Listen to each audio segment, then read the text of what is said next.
कश्ती डूब कर निकल सकती है, अर्ज किया है। कश्ती डूब कर निकल सकती है, शमा बुझकर भी जल सकती है। मायूस न हो इरादे न बदल, मायूस न हो इरादे न बदल, किस्मत किसी भी वक्त बदल सकती है, किस्मत किसी भी वक्त बदल सकती है। हेलो दोस्तों, एक बार फिर आप सभी का स्वागत है आपके अपने YouTube channel learn with KD पर। दोस्तों, आज के इस वीडियो में हम उत्तर प्रदेश पीसीएस प्रीलिम्स परीक्षा 2020 के सामान्य अध्ययन प्रश्न पत्र का विश्लेषण सहित व्याख्यात्मक हल लिखेंगे। तो आइए बिना किसी देरी के बढ़ते हैं अपने पहले प्रश्न की ओर। हमारा पहला प्रश्न है, निम्नलिखित में से किस भारतीय पुरातत्ववेत्ता ने पहली बार भीमबेटका गुफा को देखा और उसके शैलचित्रों के प्रागैतिहासिक महत्व को खोजा? सही जवाब हो जाएगा ऑप्शन सी, वीएस वाकणकर। दोस्तों, डॉक्टर विष्णु श्रीधर वाकणकर भारत के प्रमुख पुरातत्वविद थे। उन्होंने भोपाल के निकट भीमबेटका गुफा के प्राचीन शिलाचित्रों का अन्वेषण किया और उसके प्रागैतिहासिक महत्व को खोजा था। अगला प्रश्न है, सूची फर्स्ट को सूची सेकंड से सुमेलित कीजिए तथा सूचियों के नीचे दिए गए कूट से सही उत्तर का चयन करिए। एक तरफ दिया है हड़प्पा पुरा स्थल और दूसरी तरफ दिए गए हैं राज्य या भारत के राज्य या संघ क्षेत्र। तो दोस्तों, इसका सही सुमेलन इस प्रकार होगा, option D is the right answer. बालू हरियाणा का हिस्सा है, मांडा जम्मू कश्मीर में है और पाडरी गुजरात में है और हुलास उत्तर प्रदेश में है। अगला प्रश्न है, सूची फर्स्ट को सूची सेकंड से सुमेलित करना है और नीचे दिए गए कोड से सही उत्तर का चयन करना है। एक तरफ सूची फर्स्ट दी है और सूची सेकंड दी है। दोस्तों, इसका सही जवाब हो जाएगा ऑप्शन डी, सिंधु घाटी सभ्यता नगरीय सभ्यता थी। उत्तर वैदिक समाज कृषक प्रधान था। ऋग वैदिक समाज में चारागाहें पाई जाती थी और मध्यकाल में जमींदारी प्रथा का चलन था। अगला प्रश्न है, सूची फर्स्ट को सूची सेकंड से सुमेलित करना है और सही कोड का चयन करना है। इसका सही जवाब हो जाएगा ऑप्शन डी। दोस्तों, एक तरफ महाजनपद है और दूसरी तरफ उनकी राजधानी है। मत्स्य महाजनपद की राजधानी है विराटनगर, कुरु की राजधानी थी इंद्रप्रस्थ, शूरसेन की राजधानी थी मथुरा और अस्मक की राजधानी थी पोतन। अगला प्रश्न है, निम्नलिखित में से किस वंश के शासकों को पुराणों में श्री पर्वती कहा गया है? सही जवाब हो जाएगा ऑप्शन बी, इक्ष्वाकु। दोस्तों, इक्ष्वाकु वंश का संस्थापक श्री शांतमूल था। श्री शांतमूल इक्ष्वाकु वंश का संस्थापक था। इस वंश के शासक महातलवार की उपाधि धारण करते थे। इन्हें पुराणों में श्री पर्वती तथा आंध्र भृत्य कहा गया है। इक्ष्वाकुओं का शासन कृष्णा गुंटूर क्षेत्र में था। ये सातवाहनों के सामंत थे। इक्ष्वाकु शासक अपने को अयोध्या के शासकों का वंशज कहते थे। इस वंश की विशेषता थी कि इक्ष्वाकु शासक ब्राह्मण धर्म के अनुयायी थे, किंतु इनकी रानियों का झुकाव बौद्ध धर्म के प्रति था। अगला प्रश्न है, मौर्य काल में एग्रोनोमाई अधिकारी निम्नलिखित में से किस क्षेत्र से संबंधित थे? Option see the right answer, मार्ग निर्माण। दोस्तों, मौर्य काल में जिले का प्रमुख आहारपति था जिसे मेगास्थनीज ने एग्रोनोमोई कहा था। यह सड़क निर्माण एवं यातायात व्यवस्था का भी प्रमुख अधिकारी था। माप तौल के अधिकारी को पौतवाध्यक्ष कहते थे तथा राजस्व प्रबंधन के अधिकारी को समाहर्ता कहा जाता था। अगला प्रश्न है, नीचे दो कथन दिए हैं जिनमें एक को कथन तथा दूसरे को कारण कहा गया है। पहला कथन है, हमें चोलों के विषय में उनके पूर्ववर्ती राज्य की अपेक्षा अधिक जानकारी है। कारण है, चोल शासकों ने मंदिरों की दीवारों पर अभिलेख उत्कीर्ण करने का चलन प्रारंभ किया जिनमें उनकी विजय के ऐतिहासिक विवरण दिए जाते थे। सही जवाब होगा ऑप्शन ए और आर दोनों सही हैं तथा आर ए की सही व्याख्या करता है। दोस्तों, चोल साम्राज्य के संस्थापक विजयालय थे। चोल इतिहास के सर्वाधिक प्रामाणिक साधन अभिलेख हैं जिसमें क्रमशः 4 भाषाओं तमिल, संस्कृत, तेलुगु, कन्नड़ का प्रयोग हुआ है। राजराज प्रथम ने प्राथमिक भूमिकाओं के माध्यम से ऐतिहासिक प्राकथन के रूप में चोल इतिहास को अभिलेखों के रूप में वर्णित करने की परंपरा डाली। चोल युगीन अभिलेख मंदिरों के दीवारों पर उत्कीर्ण हैं। यही कारण है कि चोलकालीन मंदिर इतिहास के प्रमुख स्रोत हैं। मंदिर में अभिलेखों के कारण चोलों के बारे में उनके पूर्ववर्ती राजाओं से अधिक जानकारी मिलती है। इस प्रकार ए और आर दोनों सही हैं तथा आर ए की सही व्याख्या है। अगला प्रश्न है, निम्नलिखित कथनों पर विचार कीजिए तथा नीचे दिए गए कोड से सही उत्तर का चयन कीजिए। पहला कथन है, मुल्तान के सूर्य मंदिर का उल्लेख वैनसांग, अबू जईद अल मसूदी तथा अल बरूनी ने किया। दूसरा कथन है, सांबपुर यात्रोत्सव सूर्य पूजा से संबंधित था। सही जवाब हो जाएगा ऑप्शन सी, 1 और 2 दोनों सही हैं। दोस्तों, ईसा की पहली शताब्दी में शाम्बमग ईरानी पुरोहित को भारत लाए ताकि शाम्ब द्वारा चंद्रभागा नदी पर निर्मित सूर्य मंदिर में पूजा हो सके। ये सूर्य का स्थापित पहला मंदिर था। दोस्तों, ये सूर्य का स्थापित पहला मंदिर था। मग पुरोहितों ने भारत में सूर्य पूजा को लोकप्रिय बनाया। सूर्य पूजा को लोकप्रिय बनाने का श्रेय जाता है मग पुरोहितों को। सूर्य पूजा के उपलक्ष्य में शाम्बपुर यात्रोत्सव मनाया जाता था। मुल्तान के सूर्य मंदिर का उल्लेख वैनसांग, अबू जईद अल मसूदी तथा अल बरूनी ने किया है। अन्य सूर्य मंदिरों में मुढेरा का सूर्य मंदिर गुजरात, ओसिया एवं सिरोही का सूर्य मंदिर राजस्थान, ललितादित्य मुक्तापीठ द्वारा निर्मित मार्तंड मंदिर कश्मीर आदि प्रसिद्ध हैं। निम्नलिखित में से कौन सा सही सुमेलित नहीं है? तो सही जवाब हो जाएगा ऑप्शन डी। दोस्तों, सही सुमेलन इस प्रकार है, शेख मुइनुद्दीन चिश्ती, इनकी दरगाह अजमेर में है। शेख बुरहानुद्दीन गरीब की दरगाह दौलताबाग में है। शेख मोहम्मद हुसैनी की दरगाह गुलबर्गा में है और शेख निजामुद्दीन औलिया की दरगाह दिल्ली में है। अतः स्पष्ट है कि शेख निजामुद्दीन औलिया की दरगाह मुल्तान में न होकर दिल्ली में है। 1687 में जब औरंगजेब ने गोलकुंडा किले पर अधिकार किया, उस समय गोलकुंडा का शासक कौन था? अबुल हसन कुतुब शाह गोलकुंडा का शासक था। दोस्तों, हैदराबाद के कुतुबशाही राज्य में अबुल हसन कुतुब शाह अपने वंश का 8वां एवं अंतिम शासक था। इसका शासनकाल 1672 से 1687 ईस्वी तक था। अबुल हसन कुतुब शाह द्वारा मुगलों को कर देने से मना कर देने के कारण औरंगजेब ने 1687 में गोलकुंडा किले पर अधिकार कर लिया था। अगला प्रश्न है, निम्नलिखित कथनों में से कौन सा कथन या कौन से कथन सही हैं? पहला है, अकबर ने लड़कों और लड़कियों के विवाह की आयु निर्धारित करने का प्रयास किया था।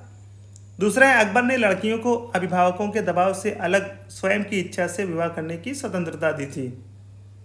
सही जवाब हो जाएगा ऑप्शन सी, 1 और 2 दोनों। दोस्तों, अबुल फजल के अनुसार अकबर मध्यकालीन भारत का पहला शासक था जिसने विवाह की उम्र निर्धारित करने का प्रयास किया था। अकबर ने लड़के के विवाह की उम्र 16 वर्ष एवं लड़की की उम्र 14 वर्ष निर्धारित की थी। इसने बाल विवाह रोकने के लिए तुरबेग नामक अधिकारी की नियुक्ति की थी। अकबर ने विवाह के लिए माता पिता की स्वीकारोक्ति के साथ दूल्हा एवं दुल्हन की आपसी सहमति आवश्यक बना दिया था। अंतरजातीय विवाह को मान्यता दी तथा कन्यावध पर प्रतिबंध लगाया था। अकबर ने 1587 ईस्वी में विधवा पुनर्विवाह को कानूनी बनाया था। इसने बहुपत्नी विवाह की प्रथा को भी अस्वीकृत कर दिया। सूची फर्स्ट को सूची सेकंड से सुमेलित कीजिए तथा सूचियों के नीचे दिए गए कोड से सही उत्तर का चयन करना है। एक तरफ अधिकारी हैं और दूसरी तरफ है विहित कर्तव्य। तो दोस्तों, इसका सही जवाब हो जाएगा ऑप्शन बी। सही सुमेलन इस प्रकार होगा, दीवाने तन, जो अधिकारी था जिसको दीवाने तन कहते थे, उसका काम था जागीर एवं वेतन को देखना। मुस्तारफी देखता था राज्य की आय व्यय का निरीक्षण करता था। और अगला है मुशरिफ कार्यालय को संभालने के लिए था। और वाकिया नवीस का काम था प्रमुख घटनाओं व फरमानों को सूचीबद्ध करना। इस प्रकार सही आंसर ऑप्शन बी। निम्नलिखित में से किस मुगलकालीन नहर का निर्माण फिरोज शाह की रजबवाह को पुनर्जीवित करके किया गया? सही जवाब हो जाएगा शहाब नहर, option B the right answer. दोस्तों, मुगलकालीन शहाब नहर का निर्माण फिरोज शाह की रजबवाह को पुनर्जीवित करके किया गया था। निम्नलिखित में से कौन किताब नवरस पुस्तक का लेखक था? सही जवाब होगा इब्राहिम आदिल शाह द्वितीय। दोस्तों, इब्राहिम आदिल शाह द्वितीय बीजापुर सल्तनत के आदिल शाही वंश का सुल्तान था। इन्होंने संगीत के माध्यम से शिया और सुन्नियों के बीच तथा हिंदू और मुसलमानों के बीच सांस्कृतिक सद्भाव बनाने की कोशिश की। इन्होंने हिंदी देवी देवताओं सरस्वती और गणेश के सम्मान में गाने गाए और तैयार किए। इन्होंने दक्खनी भाषा में किताब नवरसों की पुस्तक नामक एक किताब लिखा। सूची फर्स्ट को सूची सेकंड से सुमेलित करना है और नीचे दिए गए कोड से सही उत्तर का चयन करना है। तो दोस्तों इसका सही जवाब होगा ऑप्शन बी, जजमानी उत्तर भारत, बाराबलूट महाराष्ट्र, मिरासी कर्नाटक में और अडाडे तमिलनाडु। निम्नलिखित ग्रंथों पर विचार कीजिए और उनको कालक्रमानुसार व्यवस्थित कीजिए। सही जवाब होगा ऑप्शन डी। पहला ग्रंथ है किताबुल हिंद, लेखक हैं अलबरूनी, महमूद गजनवी के शासनकाल में। अगला है ग्रंथ पृथ्वीराज रासो, चंद्रबरदाई, पृथ्वीराज चौहान के शासनकाल में। अगला ग्रंथ है तबकात नासिरी, मिनहाजुद्दीन सिराज ने लिखा था, गुलाम वंश बलबन के शासनकाल में। और फतवा जहांदारी, जियाउद्दीन बर्नी, मोहम्मद बिन तुगलक और फिरोज तुगलक के काल में। अगला प्रश्न है एक्स ला सापेल। एक्स ला सापेल 1748 की संधि के संदर्भ में निम्नलिखित कथनों में से कौन सा कथन सही है या कौन से कथन सही है। पहला कथन है प्रथम कर्नाटक युद्ध की समाप्ति और दूसरा है अंग्रेजों को मद्रास पुनः प्राप्त। सही जवाब हो जाएगा ऑप्शन सी, 1 और 2 दोनों। यूरोप में एक्सला सापेल की संधि 1748 ईस्वी से ऑस्ट्रिया के उत्तराधिकार का युद्ध समाप्त हो गया, जिसके कारण कर्नाटक का प्रथम युद्ध 1746 से 1748 ईस्वी भी समाप्त हो गया। इस संधि से मद्रास अंग्रेजों को तथा अमेरिका में लुइसबर्ग फ्रांसीसियों को वापस मिल गए। इस तरह युद्ध के प्रथम दौर में दोनों दल बराबर रहे। सिक्किम का भारत में विलय किसने किया था। सही जवाब है लॉर्ड डलहौजी ने। लॉर्ड डलहौजी 1848 ईस्वी में गवर्नर जनरल भारत आया था। लॉर्ड डलहौजी के समय में अंग्रेजों द्वारा प्राप्त की गई सफलताएं इस प्रकार हैं। द्वितीय आंग्ल सिख युद्ध तथा पंजाब का ब्रिटिश साम्राज्य में विलय 1849। महाराजा दलीप सिंह को पेंशन दी गई। लॉर्ड डलहौजी ने सिक्किम पर 2 अंग्रेज डॉक्टरों के साथ दुर्व्यवहार का आरोप लगाकर उस पर अधिकार कर लिया 1850 ईस्वी में। और लोअर बर्मा तथा पीगू का ब्रिटिश साम्राज्य में विलय डलहौजी के समय में ही किया गया। निम्नलिखित में से किसने 1775 में डिंडीगुल मैसूर में एक आधुनिक शस्त्रागार की स्थापना की थी। सही जवाब होगा ऑप्शन बी, हैदर अली। हैदर अली दक्षिण भारतीय मैसूर राज्य के सुल्तान थे। हैदर अली के समय ही प्रथम आंग्ल मैसूर युद्ध 1767 से 1769। दोस्तों प्रथम आंग्ल मैसूर युद्ध हुआ था 1767 से 1769 तक, जिसमें हैदर अली को आंशिक सफलता प्राप्त हुई थी। दूसरा आंग्ल मैसूर युद्ध भी 1780 से 1784 ईस्वी तक हैदर एवं अंग्रेजों के मध्य हुआ, जिसमें हैदर अली की मृत्यु हो गई थी। 1755 में हैदर अली ने फ्रांसीसियों की मदद से डिंडीगुल तमिलनाडु में आधुनिक शस्त्रागार स्थापित किया था। नीचे 2 कथन दिए गए हैं, जिनमें एक को कथन दूसरे को कारण कहा गया है। पहला कथन है ब्रिटिश सरकार ने भारत के अलग अलग भागों में भू राजस्व की अलग अलग व्यवस्था लागू की थी। कारण है इसने भारतीय किसानों में अलग अलग वर्ग बनाए गए। इससे भारतीय किसानों में अलग अलग वर्ग बनाए गए। तो सही जवाब हो जाएगा ऑप्शन ए और आर दोनों सही हैं तथा ए तथा आर ए की सही व्याख्या करता है। दोस्तों ब्रिटिश सरकार ने भारत के अलग अलग भागों में भू राजस्व की अलग अलग व्यवस्था लागू की थी, जैसे अस्थायी बंदोबस्त बंगाल, बिहार, उड़ीसा, बनारस आदि जगहों पर लागू हुआ था। रैयतवाड़ी व्यवस्था 1820 में मद्रास, बम्बई एवं असम के कुछ भागों में लागू हुआ था। महालवाड़ी व्यवस्था ये आगरा, पंजाब, मध्य प्रांत में लागू हुआ था। यही कारण है कि भारतीय किसानों में अलग अलग वर्ग बन गए थे। अतः स्पष्ट है कि कथन एवं कारण दोनों सही हैं। कारण कथन की सही व्याख्या करता है। सूची फर्स्ट को सूची सेकंड से सुमेलित करना है और नीचे दिए कोड से सही उत्तर को चुनना है। तो सही जवाब हो जाएगा ऑप्शन डी।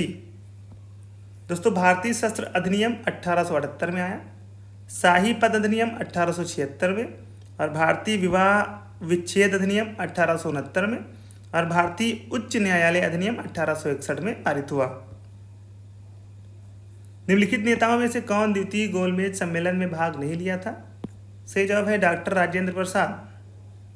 दोस्तों द्वितीय गोलमेज सम्मेलन का आयोजन 7 सितंबर से 1 दिसंबर 1931 में लंदन में हुआ।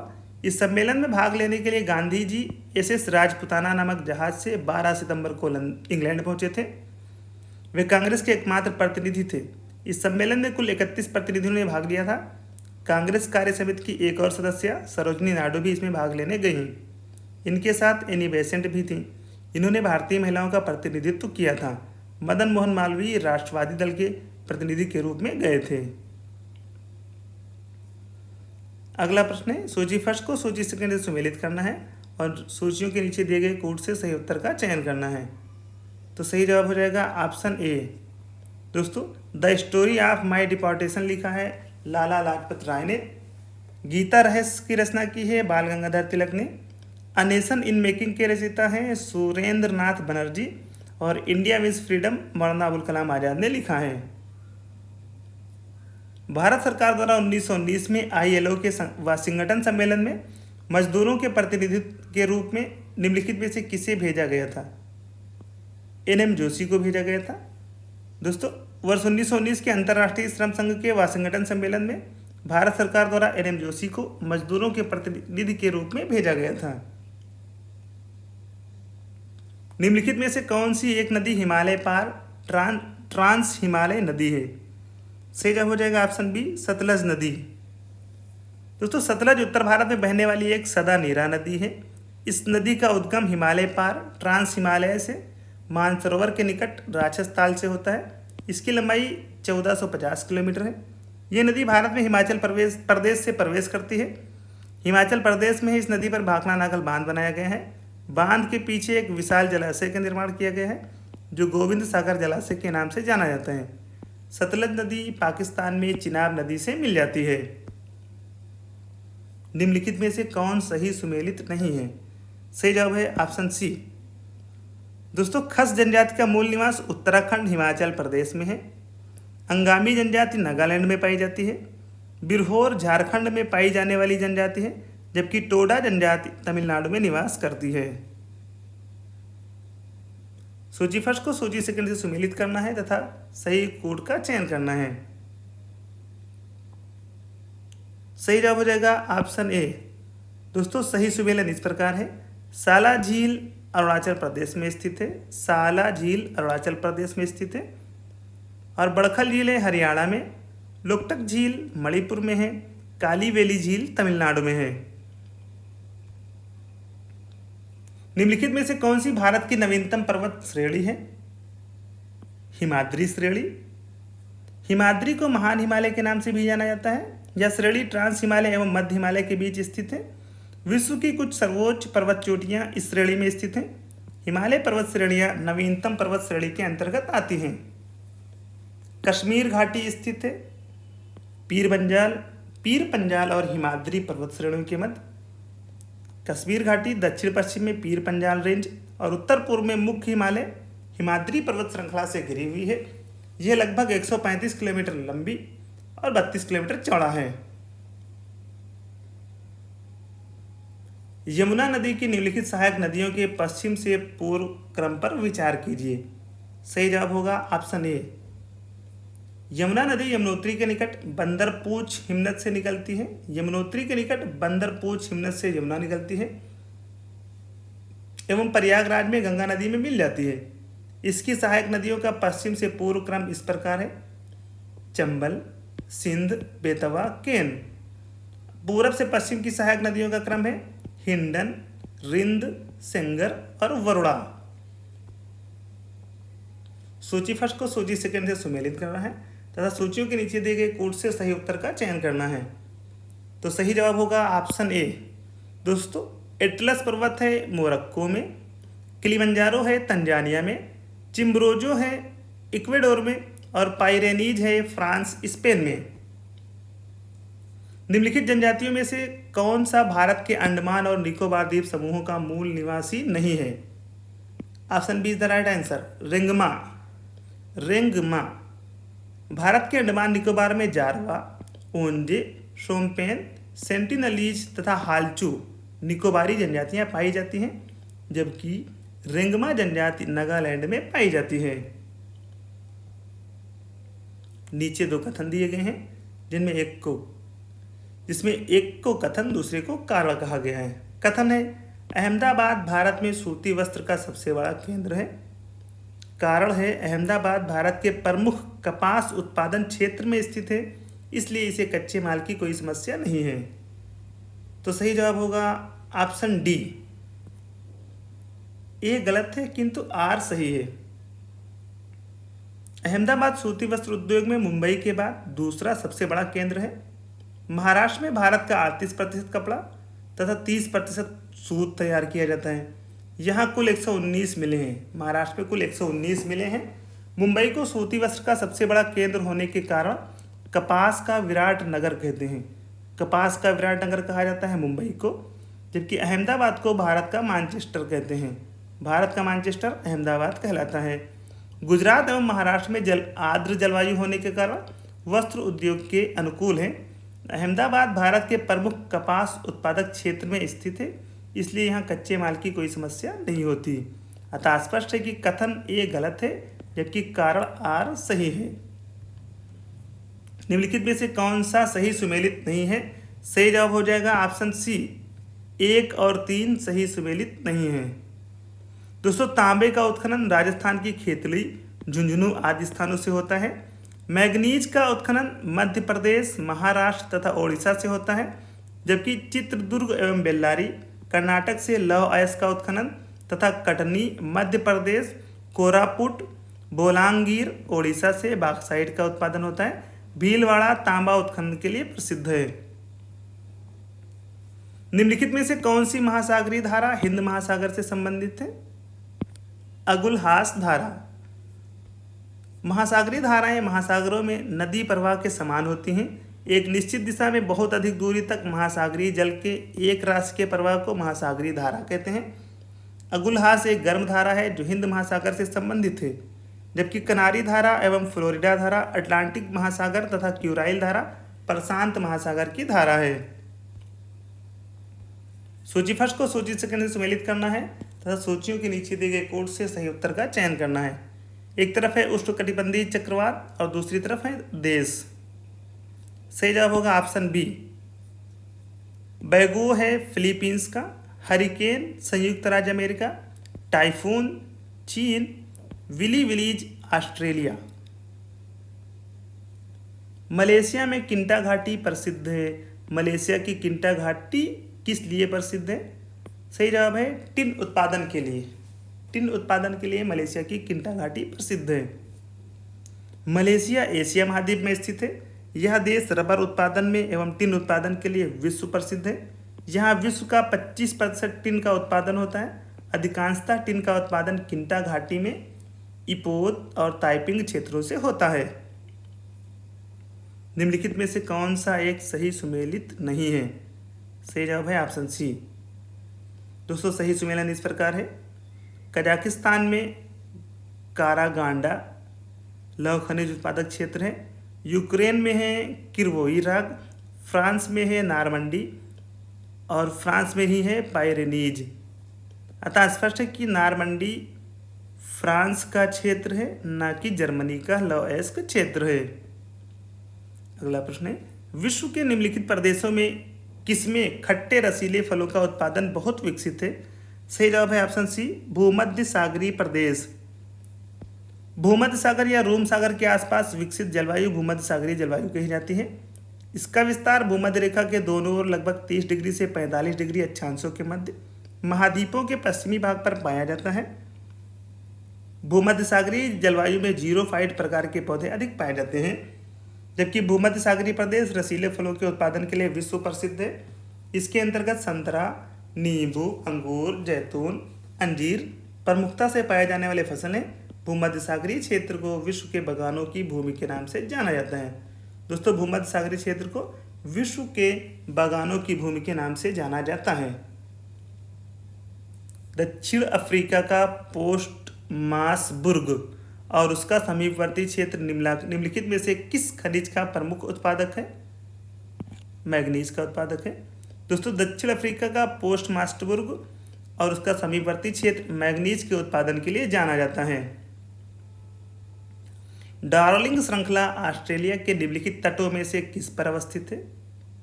दक्षिणी पश्चिमी तट पर। ऑस्ट्रेलिया एकमात्र ऐसा महाद्वीप है जो पूरी तरह दक्षिणी गोलार्ध में स्थित है। मकर रेखा ऑस्ट्रेलिया महाद्वीप के मध्य से होकर गुजरती है। इस महाद्वीप के पूर्वी तट पर ग्रेट डिवाइडिंग रेंज नामक पर्वत स्थित है, जबकि इस महाद्वीप के दक्षिण पश्चिम तट पर डार्लिंग श्रृंखला अवस्थित है। सूची फर्स्ट को सूची सेकंड से सुमेलित करना है तथा नीचे दिए गए कोड से सही उत्तर का चयन करना है। एक तरफ है निर्जात समूह, दूसरी तरफ है कंट्री या देश। सही जवाब है ऑप्शन डी। यहूदी इजराइल के हैं, टेडा लीबिया के हैं, बेजा मिस्र में पाए जाते हैं और लुर ईरान में। निम्नलिखित में से कौन सा एक सही सुमेलित नहीं है? सही जवाब है ऑप्शन डी।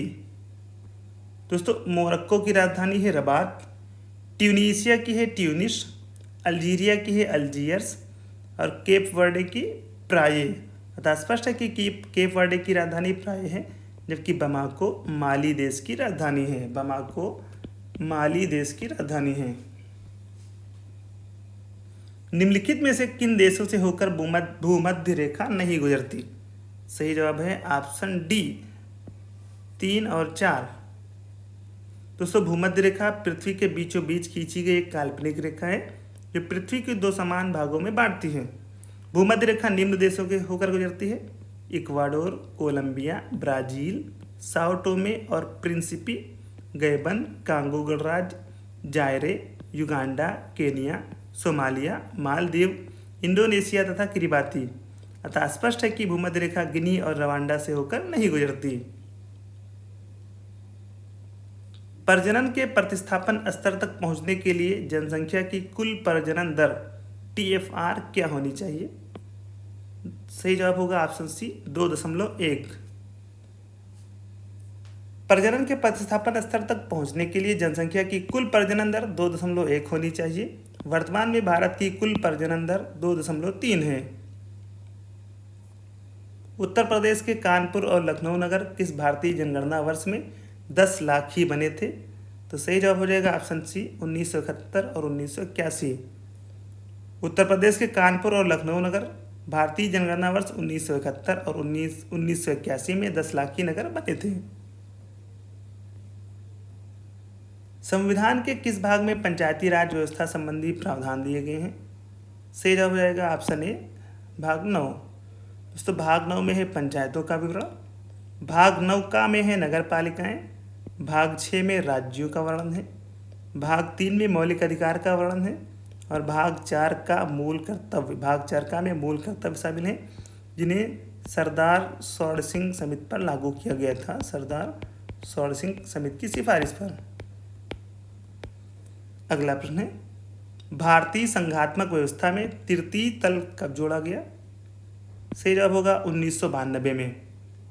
भारतीय संघात्मक व्यवस्था में पंचायत एवं नगर पंचायत को 73वां एवं 74वां संविधान संशोधन द्वारा 1992 में जोड़ा गया। 1992 में हुए संशोधन को लोकतांत्रिक विकेंद्रीकरण अथवा तृतीय तल के नाम से जाना जाता है। निम्नलिखित में से कौन सा एक सही सुमेलित नहीं है? सही जवाब हो जाएगा ऑप्शन डी। दोस्तों, अंतर्राज्यीय परिषद का वर्णन अनुच्छेद 263 में किया गया है, वित्त आयोग अनुच्छेद 280 में है तथा प्रशासनिक न्यायाधिकरण अनुच्छेद 323 का के अंतर्गत है, जबकि अनुच्छेद 315 में संघ एवं राज्य लोक सेवा आयोग का वर्णन किया गया है, न कि केवल संघ लोक सेवा आयोग का वर्णन है। निम्नलिखित में से कौन सा एक सही सुमेलित नहीं है? सही जवाब हो जाएगा ऑप्शन सी। दोस्तों, सही सुमेलन इस प्रकार है: मूल कर्तव्य भाग 4 का में, राज्यों का वर्णन भाग 6 में, भारत के राज्य क्षेत्र के भीतर व्यापार और वाणिज्य और समागम संघ और दोस्तों भारत के राज्य क्षेत्र के भीतर व्यापार वाणिज्य और समागम भाग 13 में है और संघ और राज्य के अधीन सेवाएं भाग 14 में हैं। अतः स्पष्ट है कि विकल्प सी सही सुमेलित नहीं है। भारत के महान्यायवादी का वर्णन संविधान के अनुच्छेद 76 में किया गया है, जो कि भाग 5 के अंतर्गत आता है। नीचे 2 कथन दिए गए हैं, जिनमें एक को कथन तथा दूसरे को कारण कहा गया है। कथन है, भारतीय राजनीतिक व्यवस्था की प्रकृति में निरंतरता एवं परिवर्तन के तत्व मूर्त रूप से पाए जाते हैं। कारण है भारतीय राजनीतिक व्यवस्था में निम्न राजनीतिक कार्यशैलियों जैसे आधुनिक शैली, परंपरागत शैली तथा संत शैली के तत्व समाहित हैं। तो सही जवाब होगा इसका ऑप्शन ए और आर दोनों सही हैं तथा आर ए की सही व्याख्या करता है। दोस्तों, भारतीय राजनीतिक व्यवस्था की प्रकृति में निरंतरता के तत्व मूर्त रूप से पाए जाते हैं। भारतीय राजनीतिक व्यवस्था में निम्न राजनीतिक कार्यशैलियों जैसे आधुनिक शैली, संत शैली तथा परंपरागत शैली के तत्व समाहित हैं।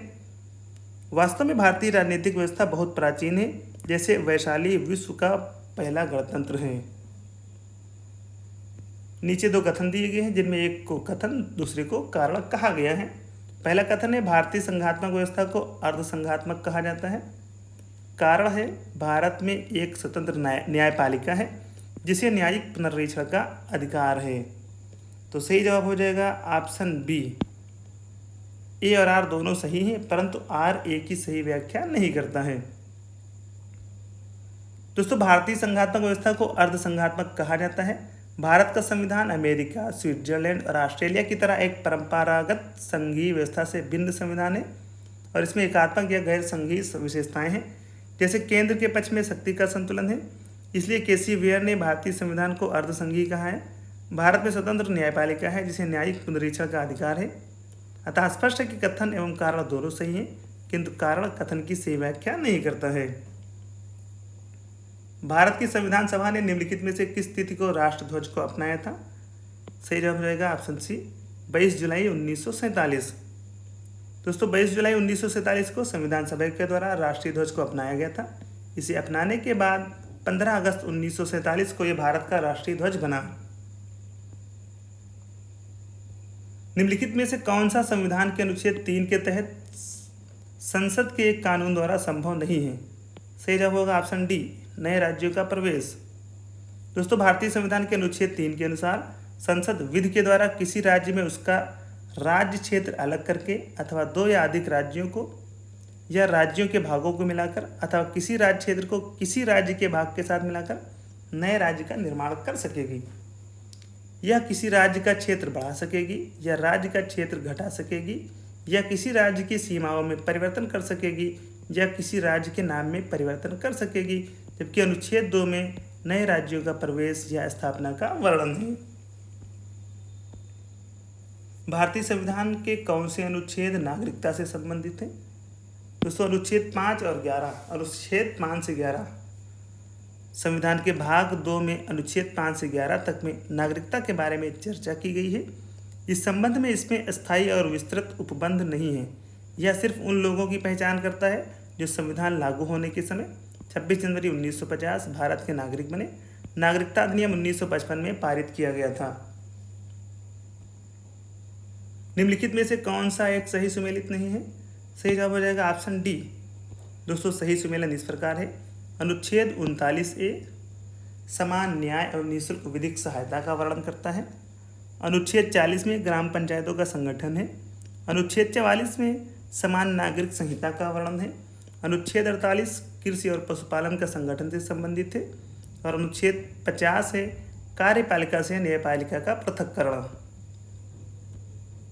निम्न में से कौन से पदाधिकारियों को हटाने में संसद की भूमिका नहीं होती?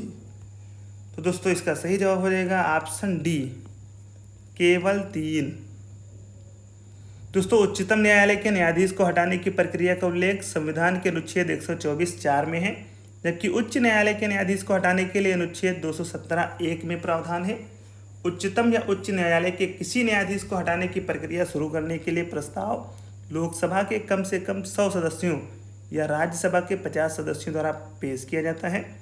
किसी न्यायाधीश को तब तक नहीं हटाया जाएगा जब तक साबित कदाचार या असमर्थता के आधार पर उसे हटाए जाने के लिए संसद के प्रत्येक सदन द्वारा अपने कुल सदस्य संख्या के बहुमत द्वारा तथा उपस्थित और मत देने वाले सदस्यों के कम से कम 2/3 बहुमत द्वारा समर्थित समावेदन राष्ट्रपति के समक्ष उसी सत्र में रखे जाने का राष्ट्रपति ने आदेश नहीं दे दिया है। भारत के नियंत्रक और महालेखा परीक्षक को हटाने की प्रक्रिया सर्वोच्च न्यायालय के न्यायाधीश को हटाने की प्रक्रिया के समान है। लोक सेवा आयोग के अध्यक्ष को हटाने की प्रक्रिया का उल्लेख अनुच्छेद 317 में किया गया है। इसके अनुसार संघ लोक सेवा आयोग के अध्यक्ष या किसी सदस्य को केवल कदाचार के आधार पर उच्चतम न्यायालय की सिफारिश पर राष्ट्रपति के आदेश से हटाया जा सकता है। भारतीय संसद की सबसे बड़ी समिति कौन सी है? प्राक्कलन समिति। प्राक्कलन समिति का गठन जॉन मथाई समिति की सिफारिश पर 1950 में हुआ था। मूलतः इसमें 25 सदस्य थे, लेकिन 1956 में इसके सदस्यों की संख्या बढ़ाकर 30 कर दी गई। इसके सभी 30 सदस्य लोकसभा से होते हैं। यह समिति भारतीय संसद की सबसे बड़ी समिति है। समिति के सदस्य प्रत्येक वर्ष लोकसभा के सदस्यों के बीच से चुने जाते हैं। भारत के महान्यायवादी के संदर्भ में निम्नलिखित कथनों पर विचार कीजिए। पहला कथन है, राष्ट्रपति किसी ऐसे व्यक्ति की नियुक्ति करेगा जो उच्चतम न्यायालय के न्यायाधीश के रूप में नियुक्ति के लिए अर्ह होगा। दूसरा है, महान्यायवादी इतना पारिश्रमिक प्राप्त करेगा जो संसद अवधारित करे। सही जवाब हो जाएगा, केवल एक सही है। दोस्तों, भारत का महान्यायवादी भारत सरकार का मुख्य कानूनी सलाहकार तथा उच्चतम न्यायालय में सरकार का प्रमुख वकील होता है। भारत के महान्यायवादी का वर्णन संविधान के अनुच्छेद 76 में किया गया है। इसकी नियुक्ति राष्ट्रपति द्वारा की जाती है। राष्ट्रपति उच्चतम न्यायालय का न्यायाधीश होने के योग्य किसी व्यक्ति को भारत का महान्यायवादी नियुक्त करता है। महान्यायवादी राष्ट्रपति के प्रसाद पर्यंत पद धारण करता है और राष्ट्रपति द्वारा निर्धारित पारिश्रमिक प्राप्त करता है। निम्नलिखित में से किस पर गतिरोध दूर करने हेतु लोक और राज्यसभा की संयुक्त बैठक हो सकती है? सही जवाब हो जाएगा सामान्य विधेयक। दोस्तों, संसद का संयुक्त अधिवेशन बुलाने का प्रावधान संविधान के अनुच्छेद 108 में है। इस प्रावधान के तहत लोकसभा से पारित किसी सामान्य विधेयक को राज्यसभा में मंजूरी न मिलने की स्थिति में संयुक्त बैठक के जरिए उसे पारित किए जाने का प्रावधान है। संयुक्त बैठक की अध्यक्षता लोकसभा अध्यक्ष करता है। सूची फर्स्ट को सूची सेकंड से सुमेलित कीजिए तथा सूचियों के नीचे दिए गए कूट से सही उत्तर का चयन करना है। तो सही जवाब हो जाएगा ऑप्शन सी। दोस्तों, अनुच्छेद 61 राष्ट्रपति पर महाभियोग का प्रावधान करता है। अनुच्छेद 67 का उपराष्ट्रपति को हटाने से संबंधित है। अनुच्छेद 94 स्पीकर को हटाने से संबंधित है। अनुच्छेद 90 राज्यसभा के उपसभापति को हटाने से संबंधित है। राज्यों में मुख्यमंत्री सहित मंत्रिपरिषद में मंत्रियों की न्यूनतम संख्या क्या हो सकती है? 12। दोस्तों, राज्यों में मुख्यमंत्री समेत मंत्रियों की अधिकतम संख्या विधानसभा की कुल सदस्य संख्या के 15% से अधिक नहीं होगी, किंतु राज्यों में मुख्यमंत्री समेत मंत्रियों को न्यूनतम संख्या 12 से कम नहीं होगी। इस प्रावधान को 91वें संविधान संशोधन विधेयक 2003 द्वारा जोड़ा गया था। इसी संविधान संशोधन के तहत केंद्रीय मंत्रिपरिषद के सदस्यों की कुल संख्या लोकसभा की कुल संख्या का 15% निर्धारित किया गया था। भारतीय संविधान का कौन सा अनुच्छेद केंद्रीय सतर्कता आयोग का वर्णन करता है? उपर्युक्त में से कोई नहीं। दोस्तों, केंद्रीय सतर्कता आयोग केंद्रीय सरकार के अंतर्गत सभी सतर्कता गतिविधियों की निगरानी करता है। सतर्कता आयोग सरकार द्वारा 1964 में के संथानम की अध्यक्षता वाली भ्रष्टाचार निरोधक समिति की सिफारिश पर स्थापित किया गया था। संसद द्वारा अधिनियमित केंद्रीय सतर्कता आयोग 2003 द्वारा इसे सांविधिक दर्जा प्रदान किया गया। यह आयोग भ्रष्टाचार की जांच करने की शक्ति रखता है। इसका वर्णन संविधान की किसी भी अनुच्छेद में नहीं है। अनुच्छेद 280 में वित्त आयोग, अनुच्छेद 268 में संघ द्वारा लिए जाने वाले किंतु राज्यों द्वारा संग्रहित और विनियोजित किए जाने वाले शुल्क का वर्णन है, जबकि अनुच्छेद 276 में वृत्तियों, व्यापारों, आजीविकाओं और नियोजन पर कर का उल्लेख है। अगला प्रश्न है, भारतीय संविधान के अनुच्छेद 3 के अंतर्गत देश के किस क्षेत्र को विशेष स्थिति प्रदान की गई है? सही जवाब हो जाएगा ऑप्शन बी, हैदराबाद और कर्नाटक। दोस्तों, संविधान के भाग 21 में अस्थायी संक्रमणकालीन और विशेष उपबंध वाले अनुच्छेद 317 अब निरसित के अलावा अनुच्छेद 371A नागालैंड, 371B महाराष्ट्र और गुजरात, 371C मणिपुर, 371D आंध्र प्रदेश और Telangana, 371F Sikkim, 371G Mizoram, 371H Arunachal Pradesh, 371J Hyderabad और कर्नाटक को शामिल करता है। अगला प्रश्न है, भारत के सर्वोच्च न्यायालय ने संविधान के आधारभूत ढांचे के सिद्धांत को स्पष्ट किया था। केशवानंद भारतीवाद 1973 में। संविधान की आधारभूत संरचना का तात्पर्य संविधान में निहित उन प्रावधानों से है जो संविधान और भारतीय राजनीतिक और लोकतांत्रिक आदर्शों को प्रस्तुत करता है। इन प्रावधानों को संविधान संशोधन के द्वारा भी नहीं हटाया जा सकता। यद्यपि संविधान में आधारभूत ढांचा वस्तुनिष्ठ रूप से उल्लिखित नहीं है, किंतु न्यायालय के विभिन्न वादों के निर्णयों के माध्यम से इसे स्पष्टता समझा जा सकता है। भारत में संविधान की आधारभूत संरचना का सिद्धांत केशवानंद भारतीवाद 1973 में स्पष्ट किया गया था। पंचायतों के लिए कराए जाने वाले सभी निर्वाचनों के संचालन का अधीक्षण, निर्देशन और नियंत्रण निहित होता है राज्य निर्वाचन आयोग में। 273वें एवं 74वें संविधान संशोधन अधिनियम 1992 के अधीन प्रत्येक राज्य में पंचायती राज संस्थाओं एवं शहरी निकायों के चुनाव निष्पक्ष व समय पर करवाने हेतु अलग से राज्य निर्वाचन आयोग की स्थापना की गई है। राज्य के पंचायतों के समस्त निर्वाचनों एवं नगर पालिकाओं के समस्त निर्वाचनों के अधीक्षण निर्देशन हेतु राज्य निर्वाचन आयोग का प्रावधान है। निम्नलिखित सूचकांकों में से कौन सा मानव विकास सूचकांक HDI की गणना में सम्मिलित नहीं किया जाता है? सही जवाब हो जाएगा सामाजिक असमानता। मानव विकास सूचकांक संयुक्त राष्ट्र विकास कार्यक्रम UNDP द्वारा जारी होने वाली वार्षिक रिपोर्ट है जो जीवन प्रत्याशा, शिक्षा और प्रति व्यक्ति आय के मानकों के आधार पर प्रकाशित की जाती है। सर्वप्रथम 1990 में मानव विकास सूचकांक रिपोर्ट जारी की गई थी। इस सूचकांक में सामाजिक असमानता को शामिल नहीं किया जाता। भारत में गरीबी के अनुमान हेतु निम्न में से कौन सी विधियों का प्रयोग किया जा रहा है? सही जवाब हो जाएगा ऑप्शन बी 1, 2 और 3। भारत में गरीबी के अनुमान हेतु सिर गणना विधि, कैलोरी ग्रहण और पारिवारिक उपभोग व्यय विधियों का प्रयोग किया जा रहा है। भारत में गरीबी के अनुमान बहुआयामी गरीबी सूचकांक के आधार पर तैयार किए जाते हैं। भारत में गरीबी के आंकड़े NSSO द्वारा संकलित व जारी किए जाते हैं। निम्नलिखित समितियों में से किसने मात्र पोषक तत्वों की आवश्यकता के आधार पर गरीबी रेखा का निर्धारण किया था? अलग समिति ने। दोस्तों, वाई के अलग की अध्यक्षता में योजना आयोग ने 1979 में इस समिति का गठन किया। इस समिति ने पहली बार शहरी और ग्रामीण क्षेत्रों के लिए कैलोरी की अलग अलग मात्रा निर्धारित की, जो क्रमशः 2100 कैलोरी और 2400 कैलोरी थी। अतः स्पष्ट है कि अलग समिति ने पोषक तत्वों की आवश्यकता के आधार पर गरीबी रेखा का निर्धारण किया था। गरीबी की संस्कृति का विचार प्रस्तुत किया गया ऑस्कर लुईस द्वारा। दोस्तों, गरीबी की संस्कृति का विचार ऑस्कर लुईस ने प्रस्तुत किया। इन्होंने मैक्सिको के अध्ययन के आधार पर निष्कर्ष दिया कि निर्धनता की संस्कृति में व्यक्ति केवल वर्तमान के बारे में सोचता है और वह भाग्यवादी हो जाता है। उसमें हीनता की भावना प्रबल बन जाती है तथा बच्चों को भी इन दशाओं में रहने का प्रशिक्षण दिया जाने लगता है।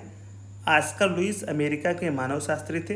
ये भारत 1951 में आए और पश्चिमी उत्तर प्रदेश के गांव रामपुरा का अध्ययन किया और ग्रामीण सर्वदेशीयता की अवधारणा को भी विकसित किया था।